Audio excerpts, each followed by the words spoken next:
Hi guys, welcome to a new video. Today, I'm going to react to what the internet did to Undertale. I haven't did a video like this in a long time, actually in a week. The videos you are seeing will be released are actually scheduled videos. Because I had lots of stress trying to upload every single day, I decided to instead doing schedules. So, I can't tell you the exact date the other two videos will be released, but this will be released I'll actually release this straight away. This won't be scheduled because I kind of, it's kind of good to keep a good schedule. So let's continue. Is what made Flowey so pathetic and cruel. But at this point, you're the same as he is. Yeah, I mean, we are the same. I mean, in the same way, the Flowey is kind of a representation of the player. Like, we did the same thing Flowey did, but we are stronger. We are not in the game. Flowey is in the game. You've destroyed... And Flowey couldn't stop, because he just doesn't have the empathy or compassion to stop. He does have feelings, because he can get scared. That is a feeling, you can feel scared. So that is a feeling. But, I think what Flowey has is he doesn't have compassion and empathy. But let's continue. Destroyed the lives of creatures. Oh yeah, and because this is a scene to be paused on. But hold on. Is much weaker than you are. Just yeah, can you please kill them? Yeah. Okay, so but the player, most of the time, most of the players have empathy and compassion, so they don't have an excuse. Flowey does. See what happens, and that realization is chilling. But this is the strength of Undertale. It presents you with a choice through its battles, gives that choice meaning through its world and characters, and consequences. But lots of the time that revolves around the fact you have to like the characters. Like, I didn't like Undertale. I didn't like not Undertale. I mean, Undying. I hated Undying, actually. I also hated Alphys because Gaster was the real scientist before Alphys. He made the core. What did Alphys make? A machine that a ghost entered. Wow. That's so cool. But she didn't make anything as good as the core like Gaster did. Which is the problem. Gaster made the Gaster blasters. He probably, now this is all theory, but if he did do this, Alphys is not a good scientist. Gaster made the DT extractor. Probably. I believe he did. Alphys doesn't even know how to use it. But that's a theory, I'm not sure. I've not seen the Law of Undertale in a long time. But she didn't use it well. She doesn't know how an experiment works. The fact is, Alphys only tested determination in dying monsters. I have said this 100 times, but she needed to test it on living monsters. Because we see Undying, right? She has determination in her, but she only starts melting when she is dying. What that means? Perhaps it's dying when you die. Then that's what kills you. The melting, what causes the melting. Because you should be dead. And you do die, but it's worse. But maybe that's it. But Alphys doesn't know because she didn't test it on living monsters. Healthy ones.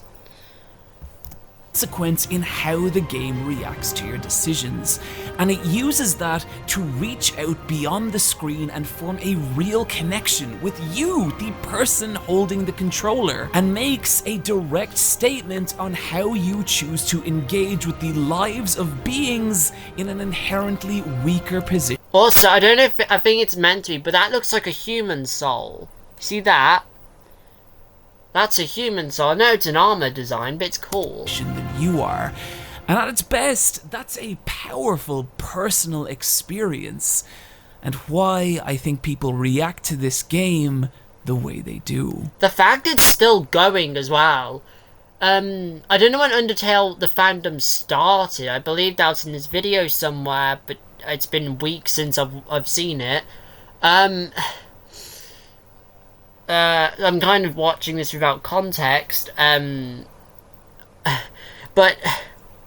I have a bad memory anyway, so I can't even remember things from a day ago. But only specific things I want to remember. But that's a different topic for another day. Where was I? Hold on. Yeah, hold on. Let's oh boy, let's just watch. do people No, I mean, react? The reason I spend so much time talking oh yeah, about the appeal the pacifist Azrael fight, true pacifist. of Undertale is that whether you love it or don't, it's important to understand that this is a game that elicits a lot of emotion in people. But What happens to the souls at the end of a true pacifist run? That is never talked about. I don't think. Where are the souls in a true pacifist run? Are they saved? Are they destroyed? What are they? this created a problem. Undertale was still a small indie game. You could see the majority of its meaningful content in less than 20 Oh, my favourite boss battle. hours, and from there, all that emotion had nowhere left to go. Hold on.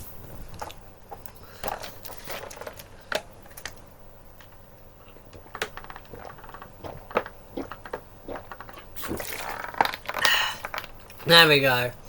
I can finally talk a bit because I think I'm ill. No, I don't think Take I am. character like I Azrael. am. Go back to the beginning of the game after a pacifist run, and there he is, Yeah. tending to the flowers. He will not go with you, and you cannot save him. Because he's going to turn back into a flower and then cause damage, I'm pretty sure.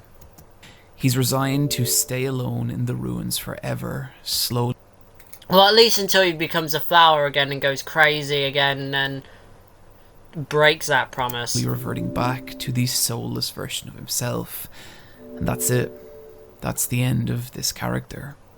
And this is where Dreamer Reborn comes in, a fan comic that reimagines this scenario, where now Frisk shares their soul with Azrael, allowing him to join his family on the surface. Wait, shares or gives their soul? How does that work?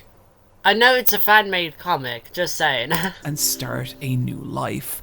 And if you want to know how hungry people were for this kind of content, Dreamer Reborn was uploaded just 8 days after Undertale's release. Dreamer Reborn went on to be massively popular, even resulting in its own fan game, and was a critical moment for what Undertale would so if the become. main character is Azrael in the game, then chances are Frisk gave their soul. Okay. But also, I want to talk about this. I have enough time. So you see here, you see how that's red? How I think determination keeps monsters alive is when a monster soul, breaks, you see it break into multiple pieces. Maybe determination pushes those pieces together. And see this? Yeah, you see that? This is what I'm talking about. That pushes in keeping the soul together when it should have broken. But when the monster soul starts dying, right? The soul has too much, it pushes too much, and the soul starts to I don't know how to. It gets crushed. And that causes the melting. I know that's probably not the reason, but that would be a good reason for the melting. Come online, because it told fans, if you wanted more Undertale, you could create it yourself. This opened the door to a... But you told every fan of Undertale that, which actually caused, very cursed things to be made. whole world That's of the new problem. fan content. When you make creativity, right? Someone with creativity may make some of their very bad and weird thoughts into a comic or game. That's where the problem starts. That's where, lots of ships star, and some of them are legal. Say you are super into a character like Alphys, who maybe has 20 to 30 minutes dialogue across the entire game Because she'd be annoying if she kept talking constantly. total. Well, through fan content, she became infinite. Now you could watch her take cooking lessons with Undyne, you could explore the horror of her failed experiments, you could watch her get married, try on outfits. Technically it's not a failed experiment. She got what she wanted from the experiment. She found out how determination interacts with monsters. The experiment wasn't a failure. Play video games. Hell, you could even argue with her about anime in one of the many Undertale Ask blogs. People even creating elaborate animations like this short showing Alphys sinking into despair over the atrocities she's committed, and how her first meeting with Undyne began to change that. It's beautiful, but the thing is, this kind of fan content was now being made for every major character of the game, a sign of just how quickly Undertale was spreading online. Through nothing more than fan passion, the game became... Sans' nest. Oh my god, hold on. Oh my god, Sans' nest. Okay, and guys, with that, that's going to be the end of this reaction video today. See you in another minute, because I'm going to make another video. I'm going to make 2 videos right now. There's 2 videos scheduled, so you're getting 4 videos. See you then.